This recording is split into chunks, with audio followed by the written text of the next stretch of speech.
So there you have the announcer phrasing the question as if people at age 18 should be allowed to drink alcoholic beverages, as if it was by the indulgence of one class of citizens that another enjoys the exercise of their inherent natural rights. And as if the options were 18 or 21, ignoring how the government never had any right to impose any drinking age at all.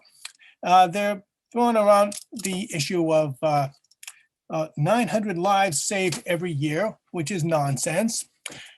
If they didn't have the drinking age, then lawmakers would have to pass tougher measures to stop drunk driving, measures that would apply to themselves and measures that would apply to a lot of the voters who elected them. Most voters and most politicians don't like the idea of eliminating drunk driving because they would have to give up driving drunk themselves. And that's their worst nightmare. And it's also not fair because they can drive better drunk than teenagers can sober. There are a bunch of hypocrites over there. But notice how also that it's a ballot initiative, which means that it's the voters. Okay, now in Michigan in 1978, there was a referendum on amending the state constitution to raise the drinking age to 21, even on persons who were already 18 at the time. Well, 57% voted for it because they knew that otherwise the Michigan legislature would have to impose tougher drunk driving measures on themselves. And they hate that idea. Well, what good is the right to vote if you're outnumbered by a bunch of no good potholes who hate you? A bunch of no good deranged bigots, and just basically a bunch of fat, stupid, ugly old ladies that watch soap operas and play bingo and read tabloids and don't know the metric system. No, I don't think they should be drinking. And just on their whim, a fundamental right just gets wiped out. What good is a state constitution if it can be amended at the whim of a bunch of no good potholes? The abolitionists ran into the same issue. There was a referendum in 1864 on adopting a new constitution in Maryland that banned slavery. Well, should we accept the outcome? Absolutely, as long as it's yes.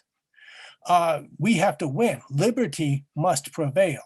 Now, as far as losing federal highway construction money, since when is bribery a legitimate function of the government, of the lawmaking process? Since when is it okay for state legislators and governors to take bribes to perpetrate an unforgivable attack on the fundamental rights and basic human dignity of innocent persons younger than 21, instead of doing what it takes to protect those people?